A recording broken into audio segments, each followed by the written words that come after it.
Assalamualaikum warahmatullahi wabarakatuh. Perkenalkan, nama saya Rena Syafriska Setiawan, nomor absen 33 dari 11 Kecantikan 1. Saya akan mempresentasikan kolaborasi budaya untuk tugas PKN. Kolaborasi budaya adalah proses bekerjasama untuk menyalurkan gagasan atau ide dan menyelesaikan masalah secara bersama-sama menuju visi bersama.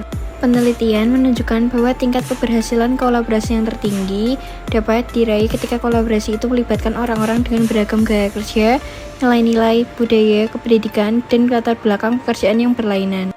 Budaya adalah cara hidup yang berkembang dan dimiliki oleh seseorang atau sekelompok orang dan diwariskan dari generasi ke generasi, namun tidak turun-temurun dan diartikan sebagai hal-hal yang berkaitan dengan budi dan akal manusia. Pengertian kolaborasi antar budaya sendiri adalah proses komunikasi yang melibatkan orang-orang yang berasal dari latar belakang sosial budaya yang berbeda, yang dimana terdapat rasa saling menghargai dan menghormati kebudayaan orang lain sekaligus tempat untuk saling memperkenalkan budaya yang dimiliki masing-masing. Bentuk-bentuk budaya Indonesia dibagi dua, yaitu budaya daerah dan budaya nasional. Yang pertama, budaya daerah.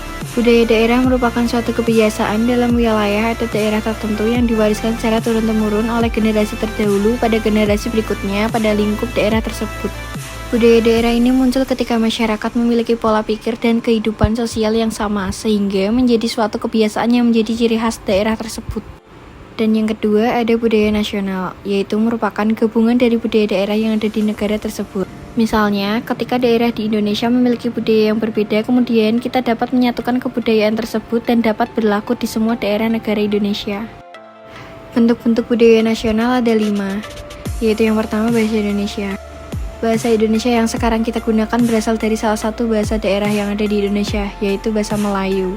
Yang kedua ada musyawarah. Sistem musyawarah untuk mengambil keputusan digunakan secara nasional, mulai dari tingkat terkecil atau desa hingga tingkat terbesar atau negara. Yang ketiga ada gotong royong. Gotong royong merupakan kebudayaan yang terdapat pada semua suku di Indonesia. Oleh sebab itu, gotong royong diangkat menjadi kebudayaan nasional. Yang keempat ada batik. Karena batik dapat diterima oleh sebagian besar masyarakat Indonesia, akhirnya batik ditetapkan sebagai salah satu pakaian nasional. Dan yang terakhir ada wayang. Wayang merupakan salah satu yang dianggap penting dalam penyebaran agama Islam di Pulau Jawa khususnya dan Indonesia pada umumnya. Berikut ada jenis-jenis kebudayaan Indonesia.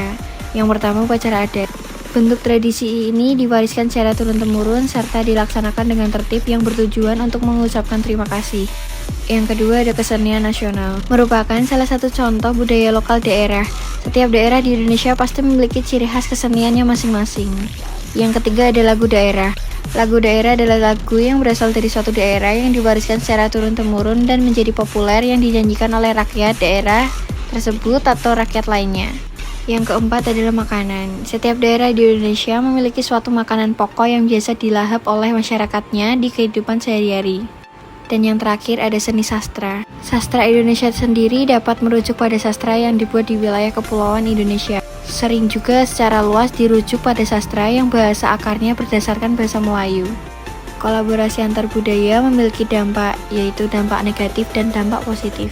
Yang pertama ada dampak positif, yaitu keragaman dapat menciptakan integritas dan persatuan nasional. Yang kedua menjadi sarana memajukan pergaulan antar suku, agama, budaya, dan golongan di Nusantara. Dan yang ketiga, keragaman memperkaya khazanah budaya bangsa, baik itu kebudayaan benda atau warisan budaya tak benda. Dan yang kedua ada dampak negatif. Yang pertama, jika tak dirawat dengan baik, keragaman dapat menyebabkan konflik dalam masyarakat. Yang kedua, munculnya sikap etnosentrisme, yaitu suatu pandangan yang menganggap bahwa suku bangsanya sendiri lebih unggul dibanding dengan suku lain. Yang ketiga, fanatisme berlebihan, yaitu paham yang berpegang teguh secara berlebihan terhadap keyakinan sendiri sehingga menganggap salah terhadap keyakinan yang lain. Sekian dari saya. Wassalamualaikum warahmatullahi wabarakatuh.